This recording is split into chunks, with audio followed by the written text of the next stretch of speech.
evening, ladies and gentlemen. Ooh, that was loud. Can I ask those of you who are still wandering around to take your seats?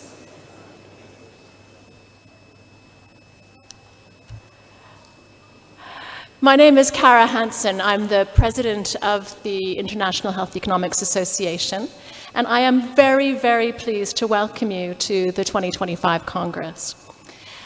I'm going to organize my opening remarks around a series of P's. The first is place. We are very, very lucky indeed to be here in Nusa Dua, Bali, Indonesia. Some of you may be aware that we weren't supposed to be here. Our plan A was to be in Calgary in Canada. And through a series of events about 14 months ago, we came to know that some countries were having challenges getting visas to Canada.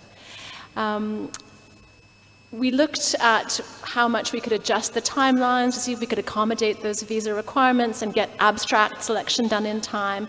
But it was pretty clear that we weren't going to be able to. And in consultation with our Canadian hosts, we realized we needed to make a decision before we got locked into some financial commitments. So let me first start by saying how grateful I am to Aidan Hollis and Deborah Marshall from the University of Calgary for all the work that they did in preparation to host the Congress, and for their very good grace and understanding when we decided that we needed to move the Congress to an alternative location with a less discriminatory visa regime. We are also very thankful to Professor Hasbullah and his colleagues from the Indonesian Health Economics Association for stepping in and for offering to host the Congress here in Bali, and for all the efforts they made, together with the tireless efforts of our Executive Director, Di McIntyre, to make sure that everyone who needed a visa, who couldn't get a visa on arrival, was able to get one, to secure entry and to enable participation by as wide and globally representative a group as possible.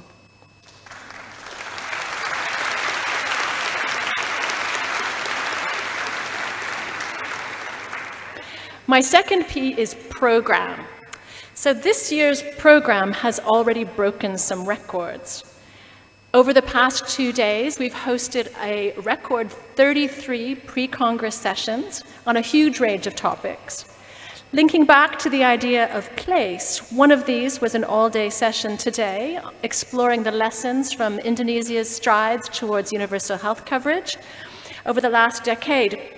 But other records have been broken too. We saw 2,298 individual abstract submissions, 494 abstracts submitted as part of organized sessions, and that was more than any previous Congress. Recording in progress. These abstracts have been shaped into a program that, together with 2 plenaries, has 83 organized sessions, plus 1 for the student prize winners, and another 156 individual abstract-driven sessions. An innovation this year is the flash oral sessions, with 202 of these in total.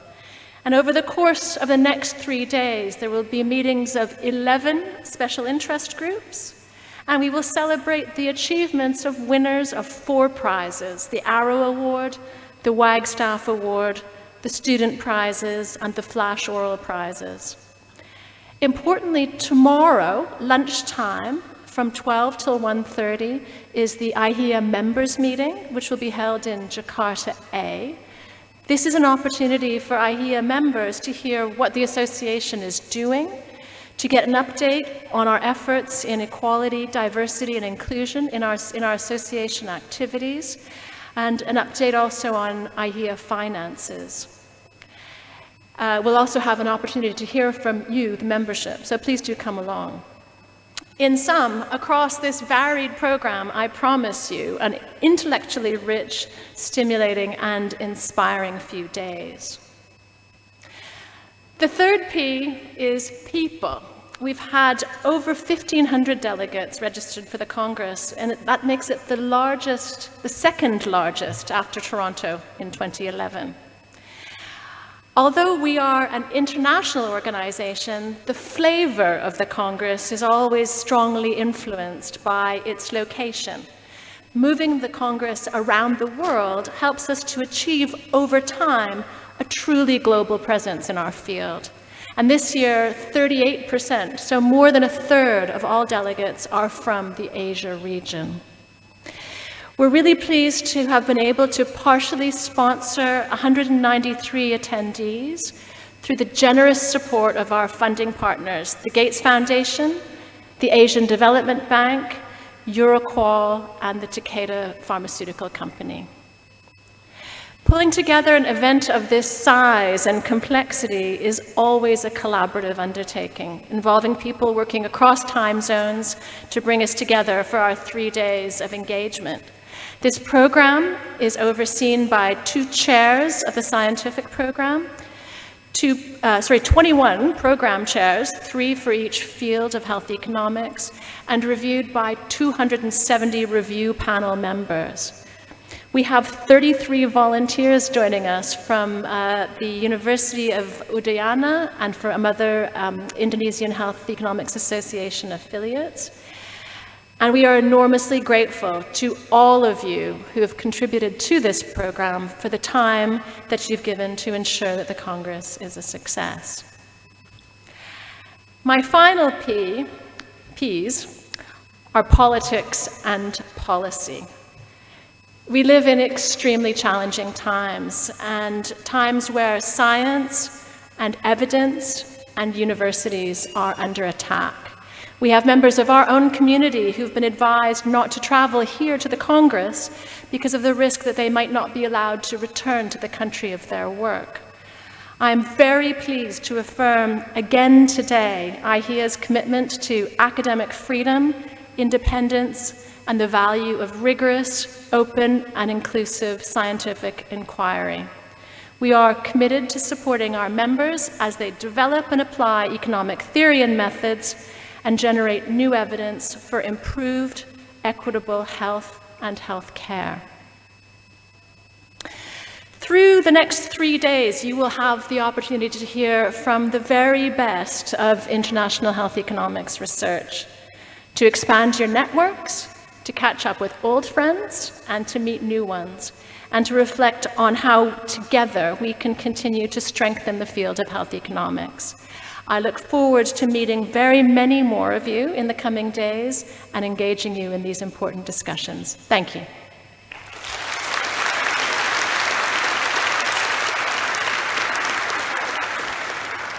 And I'd like to turn the microphone over to the chair of the Indonesian Health Economics Association, Professor Hasbullah Tabrani.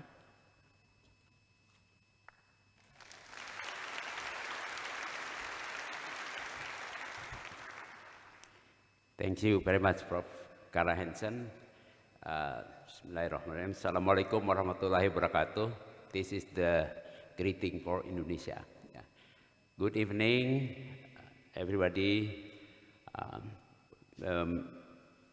Excellency Mr. Budi Gunadi Sadikin and his team here. There is the head of Health Policy Agency, Pak Asnawi, Special Advisor Ibu Prastuti, Pak Irsan, and others. Professor Kara Hansen, and all the board of IHEA who have been here now. I cannot mention one by one. First of all, I would like to thank you for accepting our proposal on behalf of our team, Indonesian Health Economic Association, to host this conference today. Second of all, I would like also to welcome all of you, distinguished professors at economists, researchers, policymakers, directors, managers, whoever your position, who are coming here to share your experience, our experience, to build stronger health economics. I would like to introduce a little bit the Indonesian Health Economic Association. This association rooted in the mid-1980s when two professors tried to establish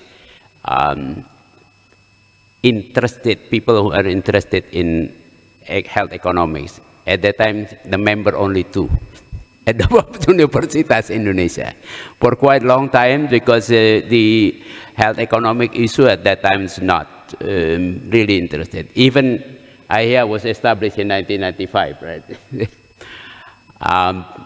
But because of the development of healthcare, then after our first introduction or implementation of the national insurance in 2013, then the interest becoming higher and higher, because this, as you know, the national insurance paying capitation and CBG prospective payment that require much more economic analysis.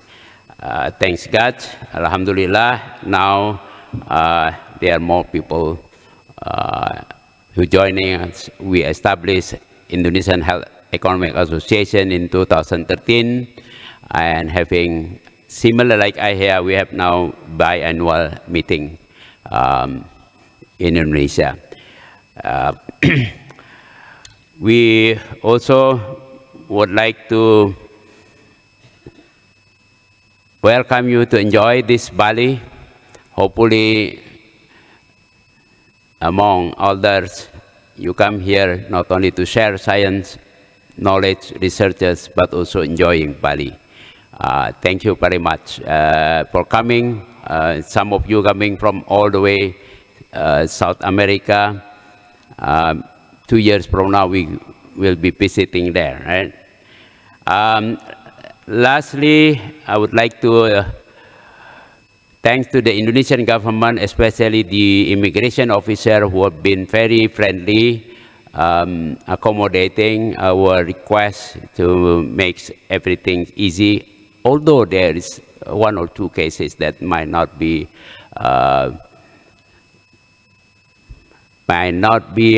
pleasant for one of you, but mostly I monitor that's quite okay. Yeah. Thanks very much for that. In the end, I would like to thank the director, Di McIntyre, and the team who have been working very hard, coordinating with the team, there's Yuna, Sophie there, and our teams also, Dira, Rini, Muktia, Ika, and all others, our member of IHEA, for also supporting, making together, working and happening this conference. Thank you very much. Enjoy Bali, enjoy scientific meeting, and don't forget to enjoy many foods, environment, cultures here. Hopefully will bring you more memory to your countries. Thank you very much. Welcome to Bali.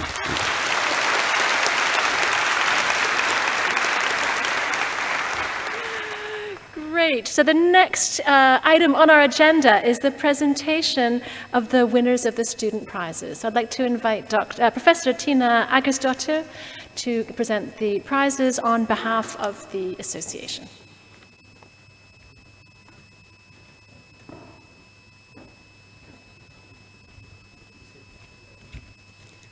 Good evening, everyone. Thank you for being here. What a celebratory occasion to be able to take part into, and an honor to give out this award to excellent young scholars. So I wanted to begin with, to tell you just a little bit about the prize itself. So if I could get I can maybe do this myself. Can I flip this? Yes, yeah. So if I tell you just a little bit about the prize. So the prize has been awarded since 1999, and originally it was awarded every other year to coincide with the IHEA Congress. But that was changed recently, or in 2017, so now we award this recognition every year, but obviously we can only every other year present the award to those being recognized, so that is done here both for this year's award and last year's award. But before I get to that, I would like to acknowledge the committee, because for this to be possible, a lot of people have to read a lot of papers. So I would really like to thank my fellow committee members who have done a great job. And actually, this is my last year as on this committee and as a chairperson, so I also have to personally thank them for great collaboration. So next year it's going to be Shiko Mariyama who will take over as chair. So maybe I can give him the same advice I took over several years ago from Bruce Hollingsworth, and I was asking him some practical questions before taking over, and he said, it's going to be fine. And if it's not fine, then just blame me. So I can say the same thing, it's going to be fine. If it's not, just blame Bruce Hollingsworth.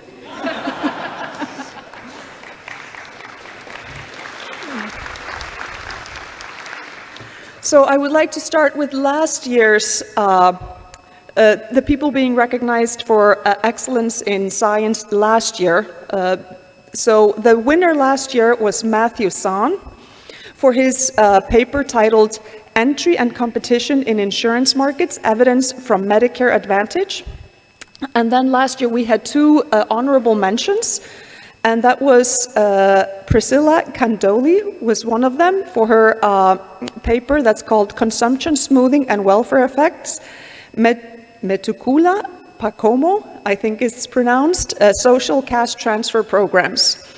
Unfortunately, neither one of them could be here, but of course we extend our congratulations and we'll be sending them their certificates.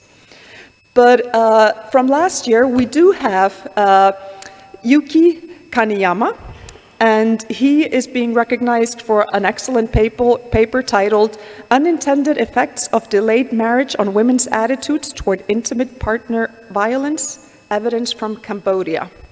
So I think we would invite you to come up and accept your award.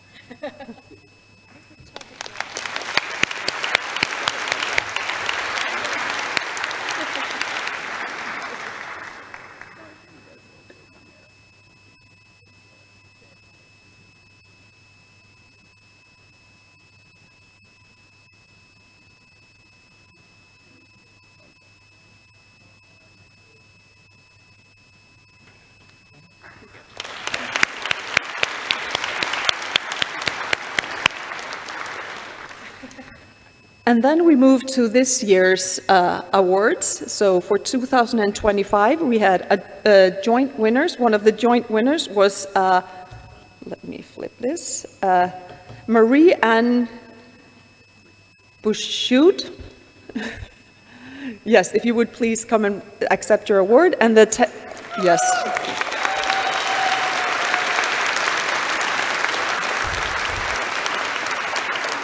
And the title of her paper is Aversion to Income, Ethnic and Geographic Related Health Inequality, Evidence from Australia.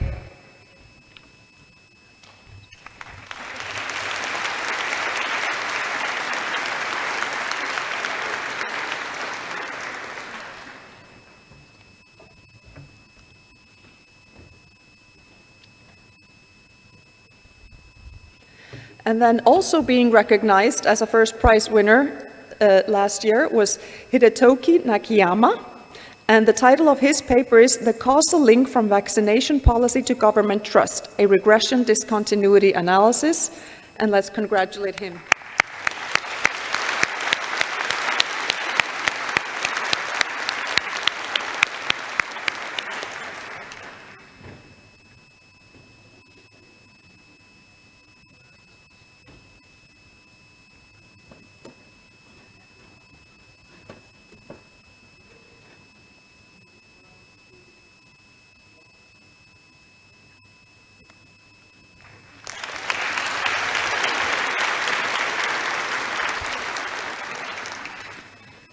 And then actually I want to mention one more name. I thought he was going to be here today, but I don't see him yet. And that is honorable mention for this year award. We're recognizing Davis Nicholas Guzman Torresilla. And the title of his paper is Timing Matters, the Impact of Unconditional Cash Transfer Payments, Frequency on Dietary Choices Among Vulnerable Elderly Consumers. And so is he here? No, probably not. Okay. But what I would like to tell you also for practical information, so now you've seen those, excellent young scholars that we're recognizing, but I also would like to tell you that, of course, feel free to ask them about the research, of course, during the conference, but importantly, they will be presenting their work tomorrow at 1:30. There's a special session in which the people being recognized who actually are here, who could make it to the conference, will be all presenting their work. So I really encourage you to come here. It's tomorrow at 1:30 upstairs in this building, from what I understand. So, and one more practical thing that I would like to mention is I would just really like to encourage all the PhD students here, or graduate student, master's students, and PhD students to submit their work. So we only consider submitted work, so I really encourage you to submit your work to this, to be considered for this award. And also know for everybody else, other people can also nominate. So you can self-nominate and other people you can nominate. So also for the professors and professors in this room, just think about your surroundings. Are there some excellent young scientists that you would like to nominate for this award? So this is, the call will go out later this year, and the deadline is usually mid-January. So really pay attention to that. It's usually, it's on the website, and it's also going to be in the newsletters, in the IHEA newsletters. So with that, I hope to see as many of you as I can in tomorrow's session, because I know I've read the papers. I know that you're in for a good session if you attend the Best Student Paper Award session. So that's tomorrow at 1:30. But I hope you join me in giving them one more round of applause.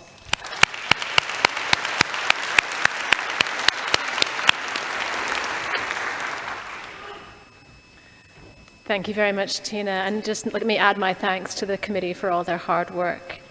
So that's the business part of the session. Now shall we do some economics? So I'd like to introduce Professor John Cawley, who is going to introduce our plenary speaker. John is an IHEA board member. So welcome, John.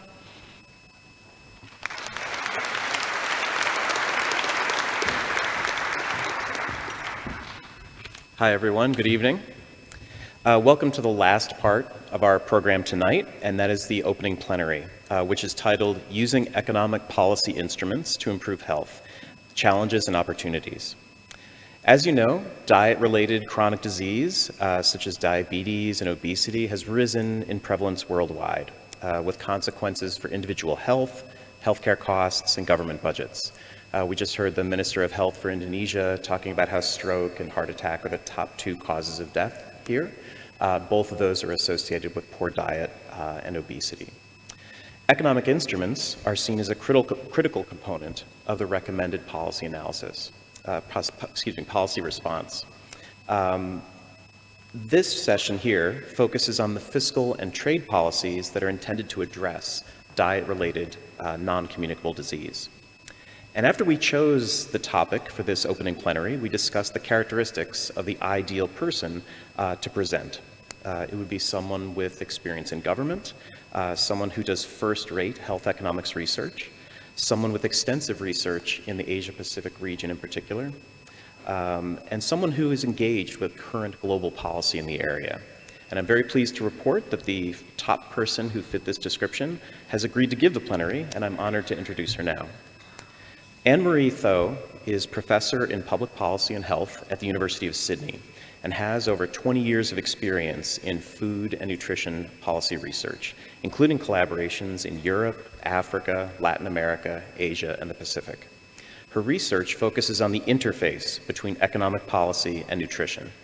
Anne-Marie regularly acts as an advisor to national governments and to international organizations such as the World Bank, the World Health Organization, the World Trade Organization, and the United Nations. Prior to undertaking her PhD at the University of Sydney, she worked for the governments of Australia and Fiji on nutrition policy issues. Please join me in welcoming our plenary speaker, Anne-Marie Tho.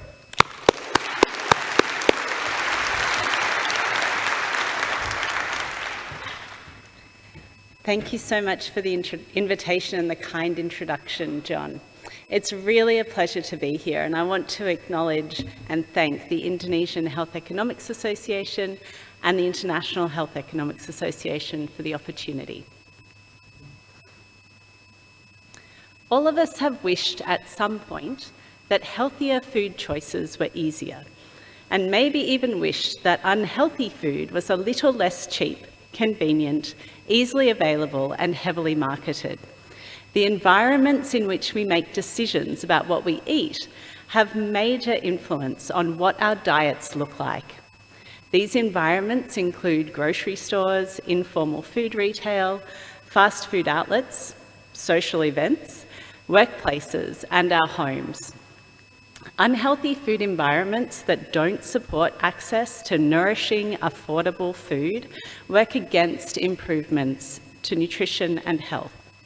The world is not on track to achieve the Sustainable Development Goal for zero hunger. By 2030, it is projected that 1.2 billion adults will be obese. Diet-related risk factors are among the top 5 contributors to deaths globally. Ischemic heart disease alone accounts for 13% of total deaths, and 1 in 9 adults are living with diabetes. But there is a shared vision for a world in which healthy food choices are easier. Nutrition is a global challenge recognised by industry leaders, including in the World Economic Forum, as well as leaders in government, civil society, and academia. What I want to draw your attention to on this slide is the wholesale change that is needed. I'm a nutritionist and also an applied policy researcher trained in a school of economics and governance. So when I think about how to generate change, I look to policy.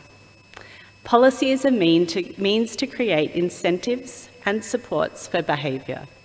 Policy creates a framework for action that translates a societal vision for the future into the real world. I would argue that to see the better outcomes for health that we collectively want to see, we need to change in all 3 of these dimensions: in the vision that underlies policy, in the actions or content of the policy decisions, and in the translational function of policy, the way these decisions seek to turn a vision into action. The policy changes that can help address poor health outcomes from unhealthy diets are becoming increasingly clear. The WHO has identified a suite of best practice policy measures to address obesity and diet-related non-communicable diseases, NCDs, with a set of priority measures identified for urgent action. The majority of these policy measures seek to create healthier food environments that support and incentivise consumers to choose healthier options. These include school food policies, fiscal policies, front-of-pack labelling, regulation to protect children from unhealthy food marketing, and upstream incentives that shape food systems. This evening, I want to focus particularly on the economic policy measures that are recommended to address diet-related NCDs. Why? Because economic policy is a critical component of recommendations to improve diets and health. It shapes upstream incentives related to availability and affordability of food. But challenges remain to the use of economic policy for nutrition. I'm going to start this evening with a detailed case study of fiscal policy to explore factors that both enable and hinder economic policy change for nutrition and NCD prevention. Although this case study is focused on only one type of policy measure, I believe it allows exploration of some of the broader issues at the interface between economic, policy and health. This interface between economic and health policy is also critical for health services policy, pharmaceutical policy, other aspects of NCD prevention like tobacco control, and many other policy issues that the health sector faces. And thus I see these reflections as also having wider resonance. So the World Health Organization formally recommended fiscal policy measures for diets and health for the first time in 2004 in the Global Strategy on Diet, Physical Activity and Health.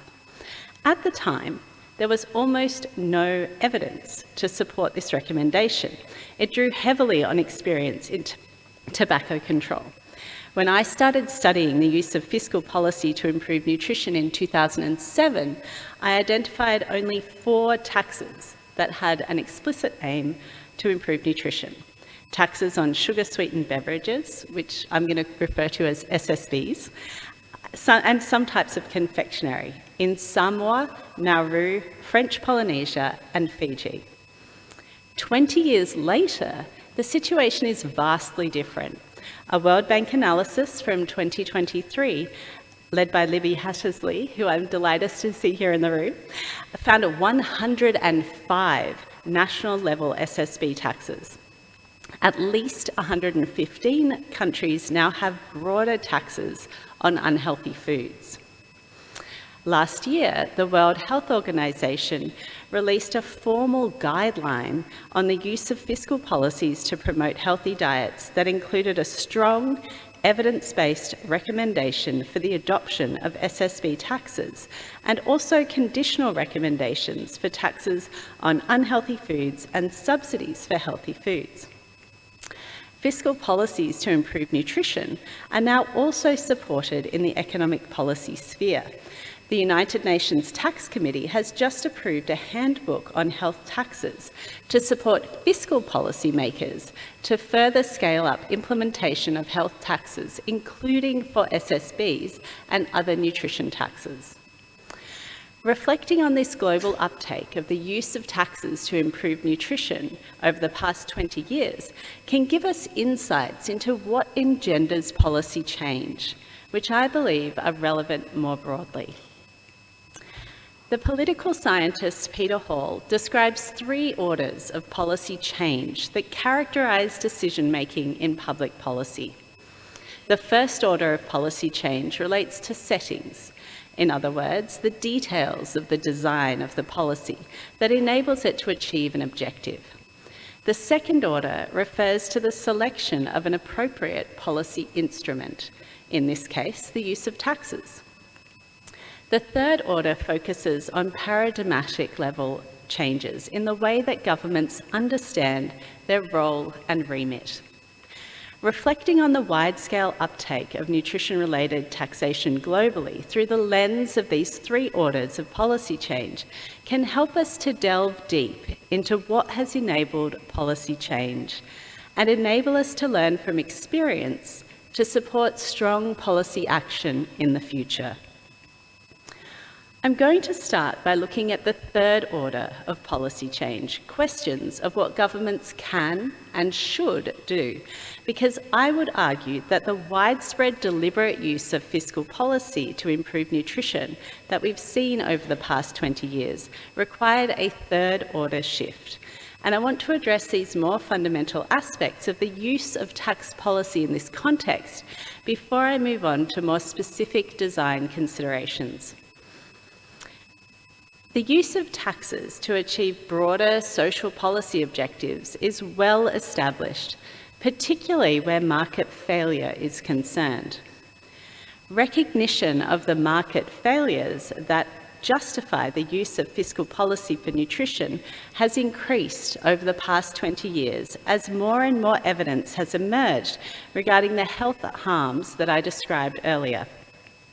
3 key aspects of market failure associated with unhealthy diets relate to externalities, internalities, and information asymmetries. the uptake of taxes has been supported by recognition of the appropriateness of using fiscal policy to help address such market failures. But there's another paradigmatic question here of whether it's appropriate for governments to deliberately seek to modify food prices to try to incentivise healthier food choices and better health outcomes. There are two aspects to this. First, there's a consumer dimension. Food prices are a sensitive issue. A senior government official I interviewed in India when I was working in Delhi in 2013 told me that the price of onions could bring down a government. To talk about taxing food, an essential and daily requirement for human life, raises strong feelings. Unlike tobacco, which kills half of all those who use it as intended, consuming even unhealthy food is better than consuming nothing.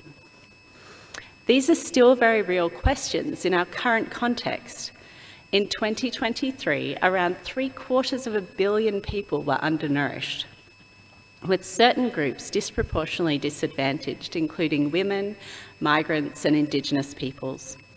Malnutrition has risen since 2019, associated with disruption to food systems globally, arising from COVID-19, increased climatic events, and exacerbated by regional conflicts. This food system disruption is contributing to the broader economic policy challenges of inflation and cost of living. Healthy diets are unaffordable for large segments of the world population. The United Nations Food and Agriculture Organization reports that more than a third of the global population cannot afford a healthy diet. Addressing equity considerations has therefore been critical in supporting the uptake of taxes for nutrition.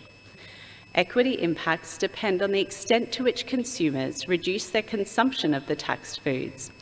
Low-income households tend to be more responsive to changes in food and beverage prices, resulting in a minimal tax burden, together with a relatively higher gains for health, medical costs and economic productivity.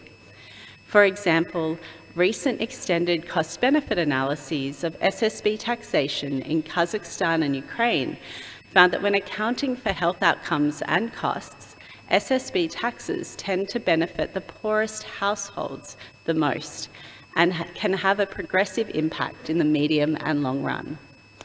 There have also been proposals to address affordability concerns associated with taxation through complementary subsidies on healthier foods, including lowering tax rates on healthy alternatives or introducing consumer subsidies. Consumer subsidies on fruit and vegetables, in particular, have been shown to be effective. A third paradigmatic aspect underpinning the uptake of nutrition-related taxes has been perceptions of how they impact on industry. A primary mandate of fiscal policymakers is to ensure that the tax framework supports business activity rather than creating unnecessary red tape. Nutrition-related taxes face a particular challenge as they apply, at least potentially, to a significant sector of the economy. In Indonesia, for example, the food and beverage sector contributes more than 7% of total GDP and is growing rapidly. The agriculture, fisheries and forestry sector contributes over a third of total employment and more than 14% of GDP. Industry opposition to nutrition-related taxes has been strong and consistent globally. The main arguments against such taxes relate to their potential negative economic impact on industry, particularly in relation to employment. Industry also argues that taxes will increase cross-border shopping, resulting in unfair impacts on domestic industries. A sugar-sweetened beverage tax in Fiji was rescinded after only 1 year due to industry concerns. In South Africa, industry successfully lobbied for a halving of the proposed tax and have successfully prevented a subsequent tax increase despite evidence for positive health impacts and no evidence for industry harms. It is true that nutrition-related taxes may have some short-term and sector-specific impacts on employment, but there is little evidence to support any negative macroeconomic impacts from SSBs or unhealthy food taxes. Real-world evaluations found no impact on employment in the manufacturing industry in Mexico following the introduction of their energy-dense food tax. Modelling studies have shown minimal impacts and in some cases net positive impacts to the economy. These positive impacts can arise because money not spent on unhealthy foods and beverages is often spent on other goods and services. Services in particular are a more employment-intensive sector of the economy. Evidence that has helped policymakers understand the economic impacts, or lack thereof, has been critical in supporting global uptake of nutrition-related taxes. I now want to turn to second-order change, decisions about the instrument and what has influenced them.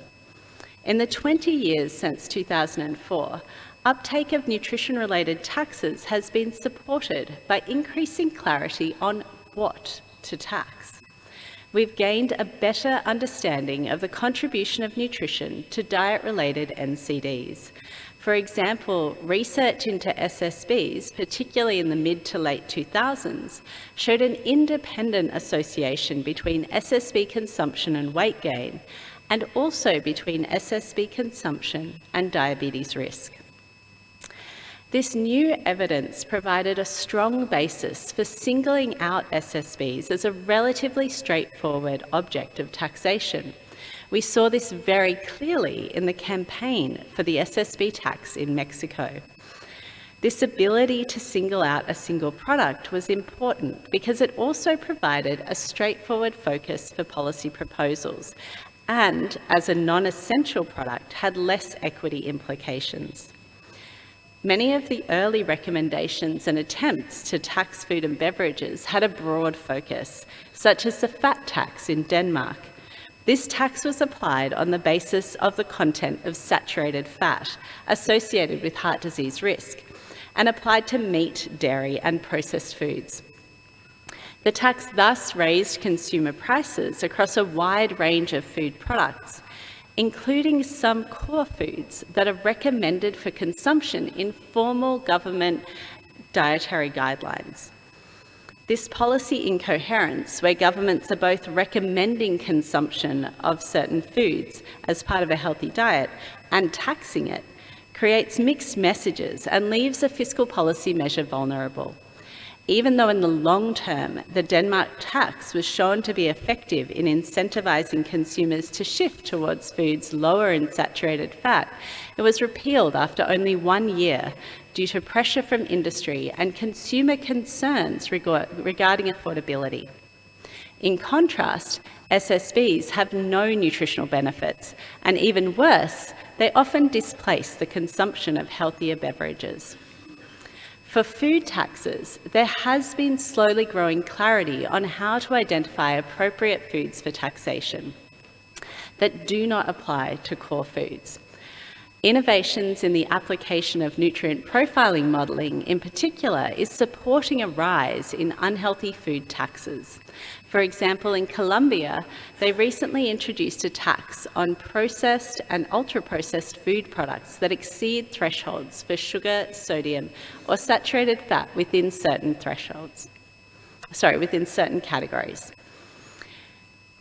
Increasing uptake of the use of tax as an instrument was also enabled by increasing evidence of their impact on health.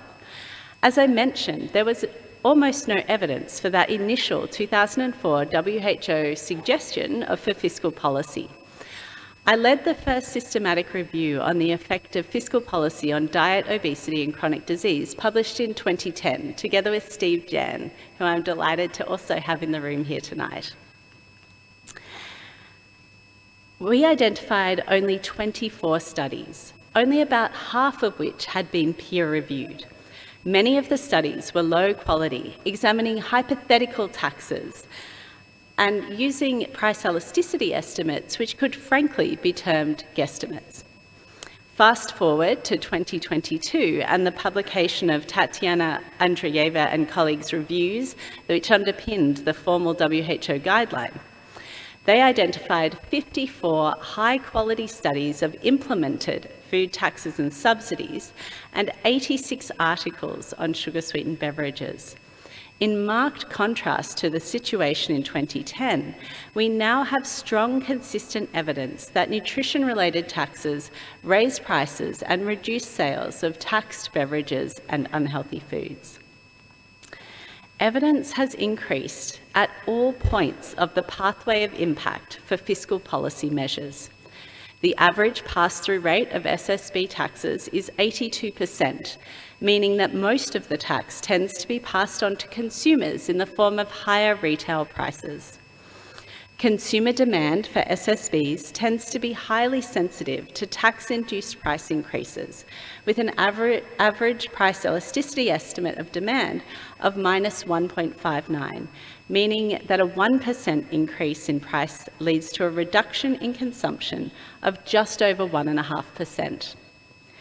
The situation is similar for unhealthy food taxes. Two recent systematic reviews found statistically significant increases in the price and decreases in the sales of taxed products following the introduction of taxes.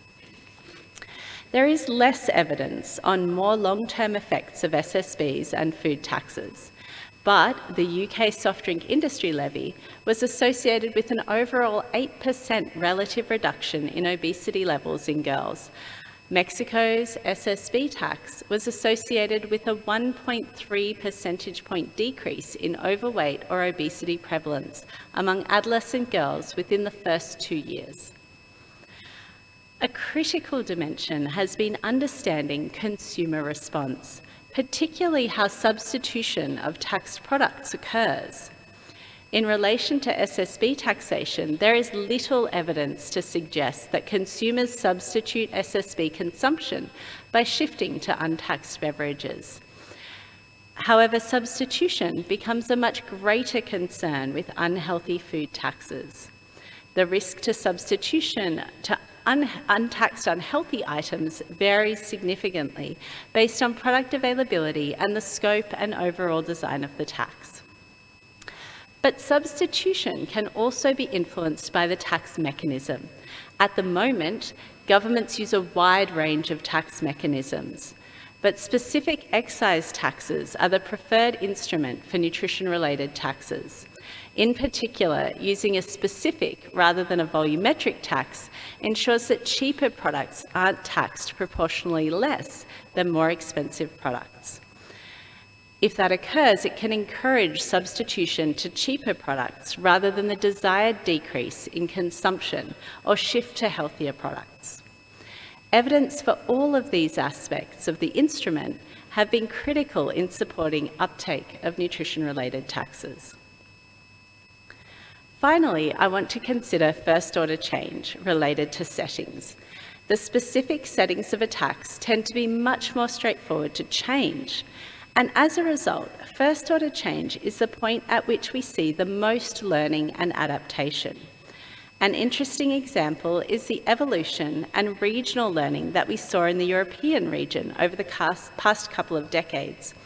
Many countries in the region introduced SSB taxes relatively early, but have continued to refine and strengthen them, learning from other countries' experience. For example, development of a tiered structure based on different sugar content in the UK inspired the change to a tiered tax structure in both France and Norway. Examining settings also gives us insights into the importance of the objective in shaping the specific design of a tax. In the UK, the use of tiers was designed to achieve the specific policy goal of reducing sugar rather than beverage intakes. Evaluation showed that the volume of sugars sold per capita per day from soft drinks declined by 30%, and the mean sugar content of soft drinks fell from 5.5 to just under 4 grams per 100. The decision to focus on sugar content in the UK and subsequent tiered taxes also resulted in an increase in beverages sweetened with non-sugar sweeteners, as many industry actors responded by reducing sugar in beverages and then topping them up with non-sugar sweeteners. This shift highlights one of the ongoing challenges for the settings of SSB taxation. There is currently no clear guidance on whether non-sugar sweeteners should be included in nutrition-related taxes. On the one hand, excluding these sweeteners from taxes may help to reduce sugar consumption. They encourage substitution and incentivise reformulation. Excluding diet drinks may also lower industry opposition to a tax because of this scope for reformulation and new product development. On the other hand, the World Health Organization recently advised against using artificial sweeteners for weight control and NCD prevention. One of the most widely used artificial sweeteners, aspartame, has also been classified as possibly carcinogenic. This is an ongoing challenge. It is at the level of first-order change that we also often see most clearly the trade-offs that are inherent in policy design. For taxes, these trade-offs are often between the health objective of the measure and other outcomes that are important to the finance sector. One trade-off that must be considered is between health impacts and revenue generation. Relatively lower taxes tend to generate revenue more consistently over the long term because they incentivise behaviour change less. This means they therefore have a smaller health impact. In contrast, high taxes may have more substantial impacts on consumption and incentivise substitution to untaxed products, leading to less revenue being generated. Where revenue is in some way linked to public investments in health, the public and also politicians are much more likely to support taxes. For example, revenue from nutrition-related taxes in French Polynesia supported broad-ranging preventive health initiatives which benefited the population, but also contributed to the objectives of 7 different ministries and so supported political acceptability of the tax. Overall, these improvements in evidence and understanding of taxes across all 3 orders of policy have fostered uptake of fiscal policy for nutrition. But as a contrast to the relatively impressive uptake of fiscal policy, I now want to turn briefly to the use of economic policy instruments for nutrition more broadly. Given the complexity of nutrition, there is significant potential for diverse economic policies to address multiple aspects of the food environment. The 2004 Global Strategy on Diet, Physical Activity and Health also included recommendations to consider economic policies other than fiscal policies, including agriculture, industrial and trade policies in efforts to improve nutrition. However, in contrast to fiscal policy, what we've seen in the intervening 20 years is fairly limited use of agricultural and trade policies in particular for NCD prevention. The policy innovation that has occurred, though, with respect to these upstream incentives, has also been undertaken in countries that aren't often considered in policy learning. I want to highlight the Pacific Island region in particular. The huge burden of non-communicable diseases in this region, which is known for having the world's highest prevalence of obesity, was also one of the first developing regions to experience the epidemic of diet-related NCDs. As a result, the region has been a site for innovation in the use of economic policies for nutrition. As I mentioned earlier, the Pacific Island countries were very early innovators in the use of fiscal policy to promote health. In addition to this, there are many examples of innovative upstream policy measures, such as trade bans to reduce dumping of fatty meats in the region. The Go Local Agricultural Initiative was launched in the 1990s in the Federated States of Micronesia, which has spawned new investments in the production of traditional foods. Fisheries policies have been used in the region to enhance nutrition in local communities rather than just exports. Industrial incentives in the Solomon Islands have been used to support local food processing. Local food tends to be healthier. Some Pacific Island countries have also reduced import tariffs on fresh fruit and vegetables explicitly to improve health outcomes. So we have seen some first-order change in the Pacific Island region in terms of governments using existing trade and agricultural policy instruments to improve nutrition. Similarly, in the African region, we've seen innovative use of standards and the intentional use of agricultural subsidies to target nutrient-rich foods. For example, the Malawi Input Subsidy Program focused on maize and legumes and led to an improvement in dietary diversity and child nutrition. However, globally, there is little evidence of significant uptake of recommendations to use such measures for health. The commodities receiving the highest levels of support globally are still rice, maize, sugar, and meat. But we've also seen some interesting second-order policy change in the trade policy space. A key example is action on the dumping of cheap fatty meats linked to concerns about cardiovascular disease risk in Ghana, Samoa, and Fiji. In Samoa, a ban on the importation of turkey tails, a commonly consumed high-fat meat, was implemented in 2007 in response to concerns regarding high rates of NCDs. A survey by the Nutrition Department in the Ministry of Health in 2008 found that in response to the ban, about a quarter of those surveyed substituted healthier options, such as fish, and less than half of consumers switched to other cheap, albeit less fatty, meats. In relation to third-order change in this space, I want to highlight some signs that the way in which we think about the potential of trade and agricultural policies is beginning to shift.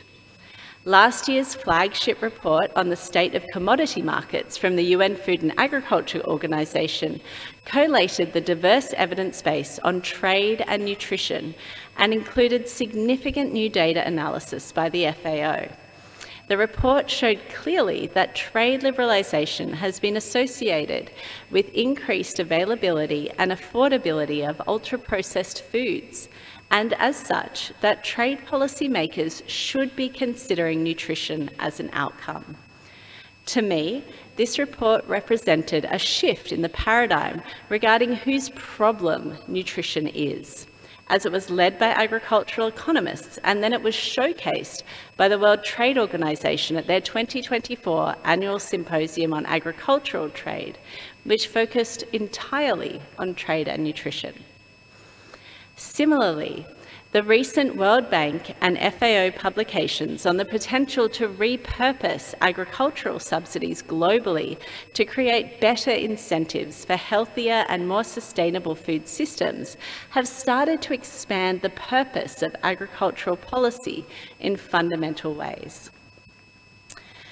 So coming back to my earlier definition of policy, that it represents a framework for action that translates a vision for society into reality, what insights do these case studies give us into how policy change happens? First, it highlights the importance of evidence that speaks to sectoral needs and priorities, which can enable policymakers to identify and support potential synergies. This includes evidence to address industry opposition, which usually includes concerns about potential economic impacts and consumer equity. We can't talk about policy making without talking about political economy, including interests and power. The hard fact is that industry-funded research often muddies the water when it comes to evidence for strong health policy measures, and evidence from those working in the health sector that speaks to economic concerns has thus been pivotal. Evidence for impact on real people and real businesses is critical. In this context, evidence from real-world evaluations has been powerful in shaping change. Research to identify innovative solutions is also essential to tackle nutrition and diet-related NCDs. many of the innovations in policy have not been evaluated, limiting the potential for their scale-up. Finally, these case studies point to the importance of constructive engagement between nutrition and economic policy makers. Forums and incentives for ongoing engagement and mutual exchange between policymakers in different sectors that is supported by institutional structures is critical.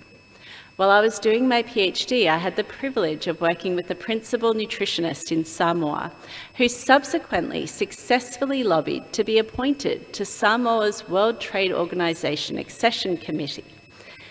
It was decided during their accession to remove the ban on turkey tails, but in her position on the committee, she was able to ensure that public health was protected and promoted in other ways in their accession agreement. I want to wrap up this evening by reflecting on 4 considerations for research moving forward that I believe will enable us to strengthen policy for health, both in the economic sphere and more widely. My first provocation is for us as researchers to support economic policy innovations that benefit health. As I mentioned earlier, economic policy instruments shape individual and industry incentives across multiple aspects of health. Economic policy is thus a key area in which to encourage innovation. Early in my career, I attended the World Bank launch of the 2006 report, Disease Control Priorities in Developing Countries, with a senior colleague. The aim of this project was to provide information about what works, specifically the cost-effectiveness of health interventions in a variety of settings in order to inform policy priorities. In many ways, this study was a breakthrough in terms of strengthening the evidence base to support effective policy action. However, after the presentation, my colleague posed a question to the panel that I've never forgotten. She complimented the team on their work and then basically mic dropped. We know we haven't solved these complex challenges and that we need policy innovation, she said.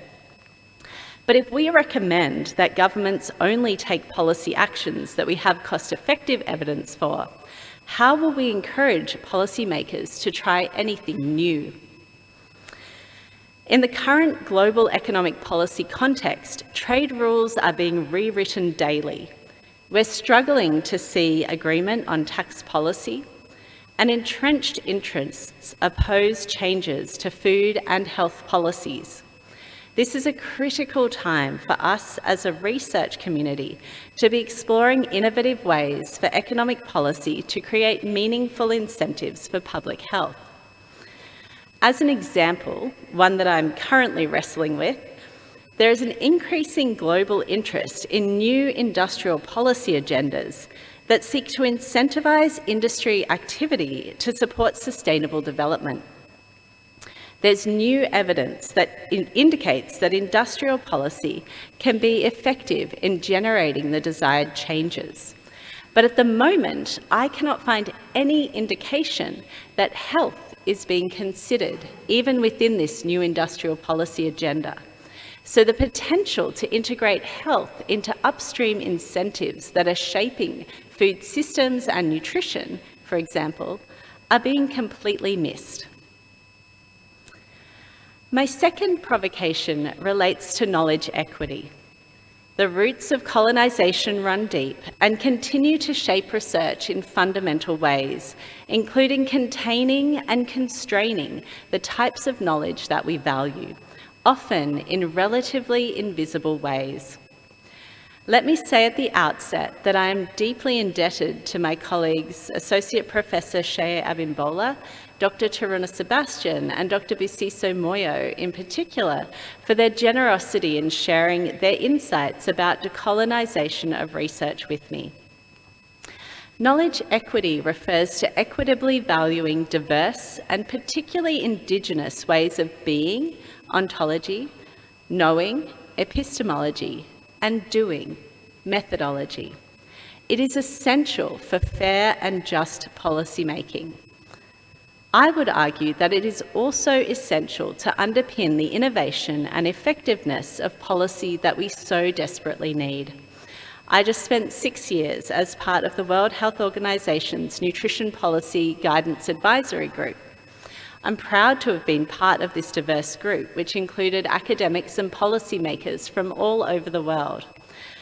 But I hadn't fully grasped until that experience how strongly narrowly defined evidence from a handful of high-income countries shapes global policy recommendations.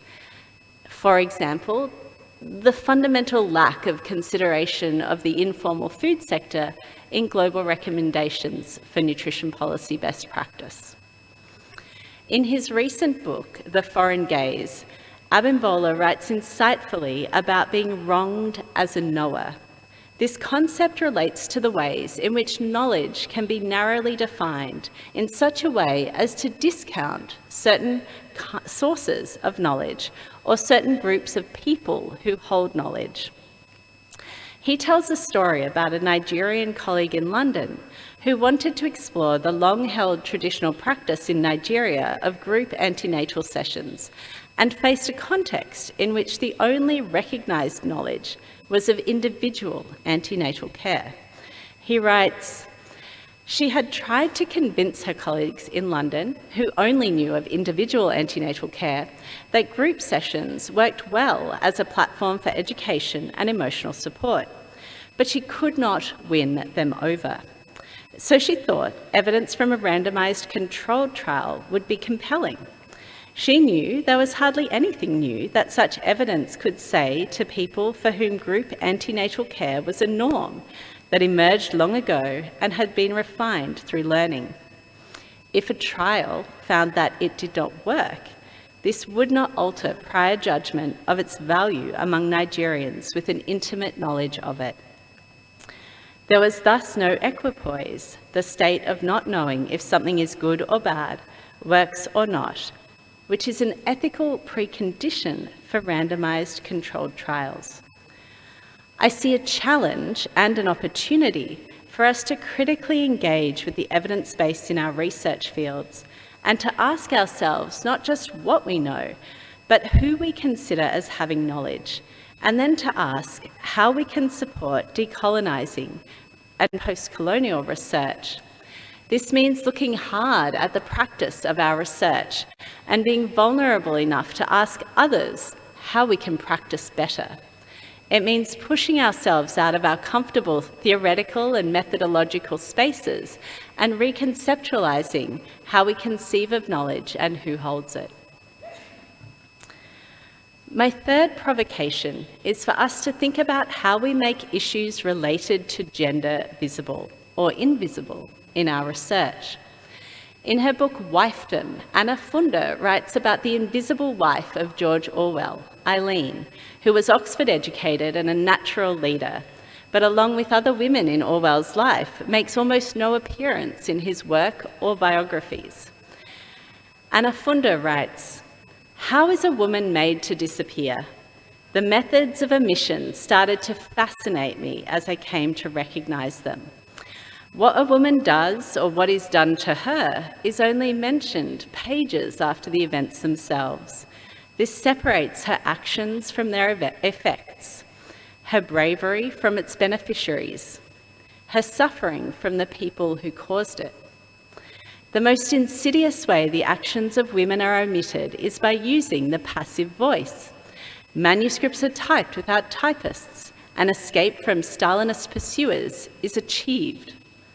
Every time I saw it was arranged that, or nobody was hurt, I became sensitized.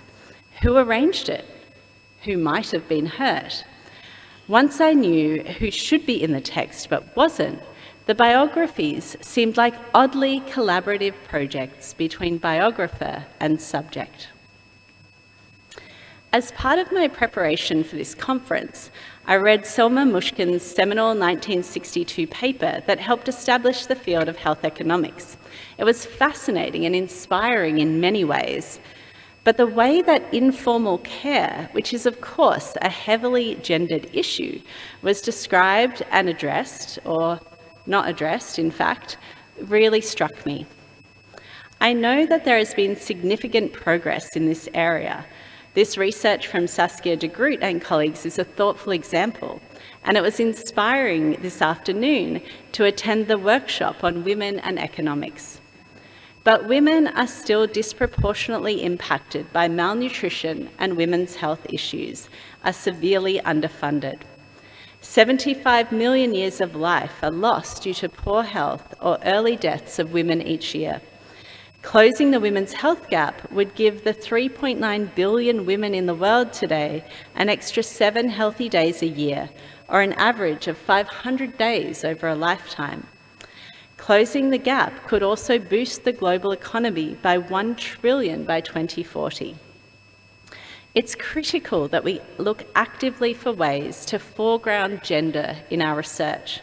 We must be mindful of who is or who could be rendered invisible in our research findings or in our research practice, and take steps to make them visible. Finally, my hope for us all is that we will continue to learn, especially from our colleagues who think about issues differently to us. I recently interviewed 43 global, regional, and national policymakers who had all experienced successful engagement across different policy sectors to improve nutrition, including policy colleagues from health, finance, agriculture, and trade.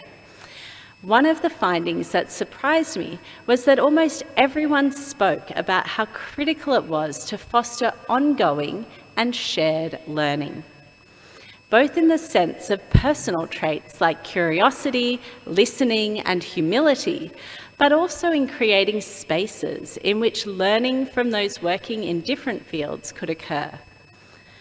So I want to leave you tonight with a quote from Amilcar Cabral that I was given by a senior South African colleague last month, someone who had personally experienced the end of apartheid after I noticed it pinned up in his office.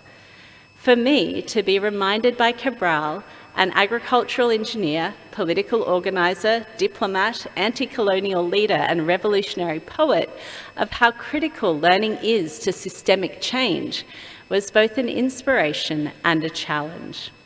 It is a reminder to me that at its core, learning is what we do, but that we must be mindful that who we learn from and what and how and with whom matters. To me, this quote is an encouragement to take heart from history, which shows us that change is possible when we're willing to step out of our comfort zones and keep learning. So, let those who know a little more teach those who know a little less. We must learn from life, learn among our own people, learn from books and the experiences of others, but always learn. Thank you.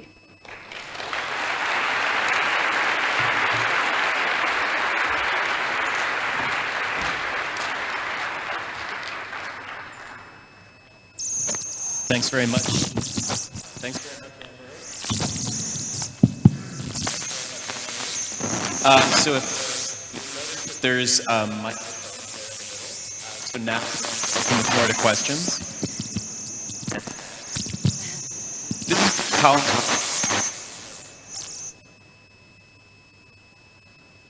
So we do well. So as I mentioned, please feel free to head to the microphone.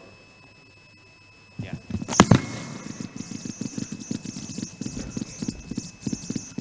Sorry about that.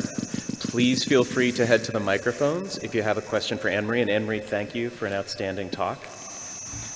While we wait for people to head to the microphone. Let's try to take that one off and see if that one works. Sure.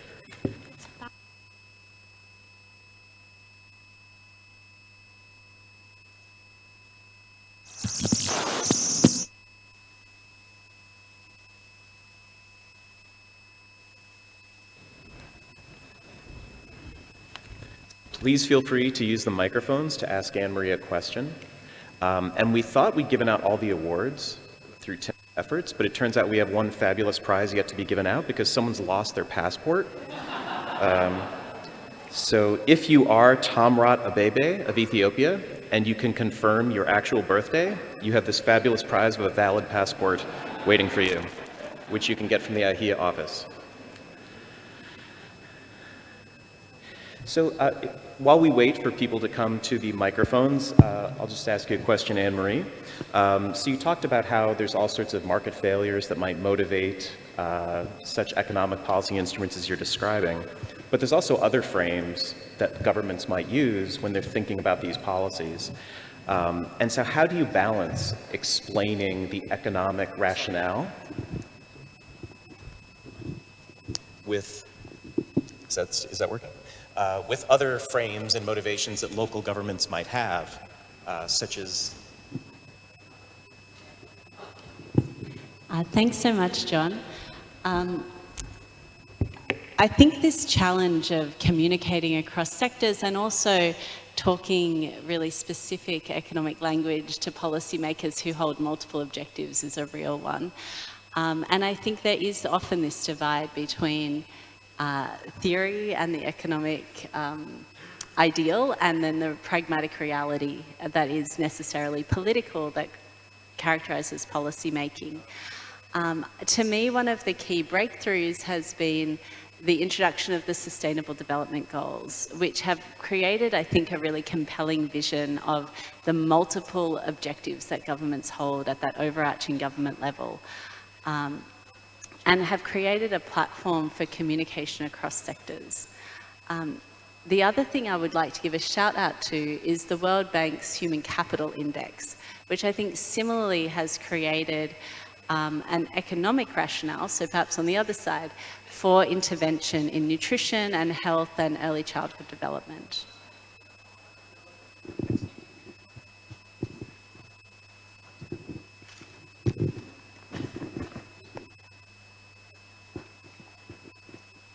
So in the interests of moving along, I think we can just thank Anne-Marie for a fantastic plenary presentation,